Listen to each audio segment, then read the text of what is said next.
Would you like to have an enormous quantity of pretty tasty, nutritious food ready in about an hour, half of that time being unattended? A nice mixture of meat and starch and veg, something requiring virtually no talent, experience, and very little money. Throw some stuff in with some rice and throw it in the oven. Boom. I'm going to show you two simple chicken and rice bakes. You can obviously combine ideas from both. For the first one, I'm going to start with about a pound of chicken breast, half a kilo. That is one full breast, the two halves of the breast still connected, but you could just buy two halves. A big oven-safe pot goes on medium-high heat. This is a risotto pan, but a Dutch oven would be perfect. I have my oven heating to 400 Fahrenheit, 200 C. A good amount of olive oil in the pan. Skinless chicken breast really sticks. A lot of oil helps. When you see the oil shimmering a lot, lay the bird in there and be careful, she will spit at you. While that's going, I'll just clank up an onion. White, yellow, red, doesn't really matter, and the chop doesn't have to be uniform. It's going to cook a long time, so big pieces, little pieces, they're all going to break down. Just clank it up. After about 4 minutes, I can smell this needs to be flipped before it burns. I probably should have used tongs to do that. A few minutes on the other side, and I will pull this out to a plate. It is not yet cooked on the inside, and that does not matter. Just get it browned on the outside. Real quick, before the pan scorches, in goes the onion. I'm using a wooden spoon to scrape up anything stuck to the bottom. The onion should pour out more than enough water to deglaze a little bit. While those are going, I will chop up like 3 big carrots. Not going to bother peeling them, just cut the root ends off. I'm going to cut each one in half lengthwise so that when I mow through them crosswise, I'll get bite-sized semicircles, but you could totally just chop them up into circles or any bite-sized shape. In those go with the onions, and if you're not super confident in the kitchen, you could totally do all of your chopping first before you start cooking. That way you wouldn't have to multitask. Now here's my nicely browned chicken breast. No, I did not bother seasoning this before browning it because I'm now going to cut it into little chunks. They're going to stew in some salty broth for a while, so I think it's all going to come out the same as if I'd seasoned it directly. You can see how raw that is in the center. Doesn't matter. If anything, this will help the chicken from being overcooked by the end. Cut across the strips, nice small bite-sized pieces. If you're wondering why I didn't cut up the chicken before browning it, I will show you what that would look like later in this video. I'm just going to give those carrots a tiny head start. They don't need to be very soft at all before we put in our rice. I'm using jasmine rice, but any long or medium grain white rice would work just fine. 2 cups, maybe 350 grams. I think 2 cups of dry rice for every pound of meat is a good ratio. Stir that in and let it toast for a minute. That really brings out some nice aromas. And then, before the bottom of the pan burns, in goes some chicken stock.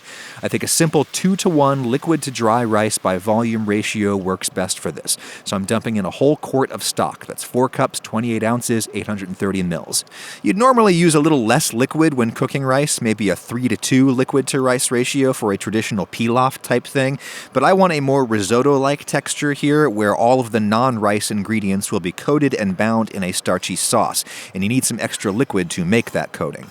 In the chicken goes, and time for some flavorings. For this much, I'd do maybe 2 teaspoons of any dried herbs you want.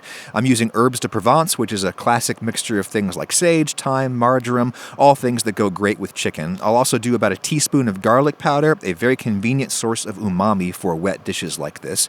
Grind in some pepper, and then I'll put in a couple of big pinches of salt to start with, but I'm being conservative because the carton stock is salty, and we can mix in some additional salt at the end when we'll be in a position to actually taste the finished product and make a judgment.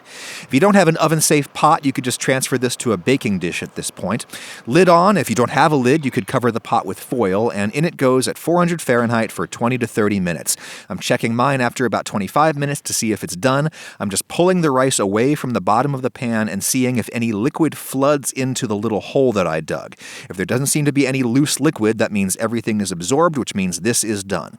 I'll taste it for seasoning. Needs a little more salt. Looks a little ugly, but we can fix that with your best friend and mine in the kitchen, frozen peas. About a cup goes right onto the rice. There is more than enough heat in here to thaw those out in seconds. And if you do this right at the end, the peas will still be bright green on the plate. Beautiful and delicious. It might not seem obvious, but I really like to drizzle a little lemon or lime juice over this. It really brightens up the taste, and it makes the plate less homogeneous. The uneven distribution of the acid means that every bite won't be exactly the same, which I appreciate. It's sort of like a softer, stickier version of risotto, maybe not quite as refined, but still delicious and way easier to make. Now, one easy way to live the dolce vita while eating a quick and sloppy weeknight meal is to have a very fancy beverage with it, or before you eat, maybe while you're cooking. cooking. The French call that an aperitif, like this one made by the sponsor of this video, House. House is an aperitif for the modern drinker. Crafted and bottled in Sonoma County, California, this wife and husband business delivers the perfect anytime drink straight from their farm to your glass.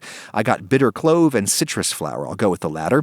It's interesting how aperitifs aren't really a thing in the U.S. like they are in Europe. These are relatively low alcohol drinks with very complex flavors to excite the palate for dinner. That is an incredibly sophisticated flavor. It's grape brandy with lemon, elderflower, orange peel, a bunch of other flavors. It's exciting that somebody is doing this kind of work here in the U.S. now. You can take these neat or you can make cocktails. House has a bunch of cocktail recipes you can try. Because you watch me, you can get $10 off and free shipping on your first 2-bottle purchase. Get some of this farm-to-glass goodness delivered straight to your door.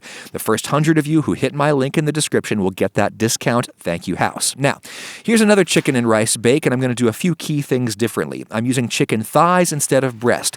I really think dark meat is a lot better in long-cooked dishes like this. About 1.5 pounds. I'm doing a larger quantity this time, and here's what would happen if you cut the meat up before browning it. I do not recommend doing this, and you'll see why. The first challenge is that raw chicken is really soft and slimy, which makes it hard to cut up into very small pieces. I can't even really see what I'm doing here because everything is so smushed together, and it's hard to feel with my knife if I'm actually cutting all the way through. The meat is too slippery. If this was at least partially cooked, it would be much more rigid and thus easier to chop up. Dutch oven on medium-high heat, olive oil in. When it's shimmering, in goes the chicken, and give that a stir. Then I'll need some mothering. I'll stir it every minute or so. Meanwhile, I'll roughly chop up another onion. I'm going red this time because I'm using brown rice, going for a darker color on the whole thing. Okay, now look at what's going on in here. The color is all stuck to the bottom of the pan. There isn't much on the chicken pieces themselves. This is just what tends to happen when you try to brown tiny little pieces instead of a few big pieces. It's much easier to get nice color on a big piece. As this stands, I've got to work faster than I want because all of that fond on the bottom of the pan is threatening to burn. In goes my onion, and yikes, that pan is so close to scorching, so in goes my rice. Brown rice this time, which is generally my preference. 3 cups instead of 2 because I've got 50% more meat this time. Let that toast for a sec, and then in goes the chicken stock, a whole 1-quart carton again. I'm just scraping the bottom of the pan to release all that fond. So I've only got 4 cups of liquid in there at this point. I need more to get that 2-to-1 liquid to rice ratio since I'm doing more rice this time.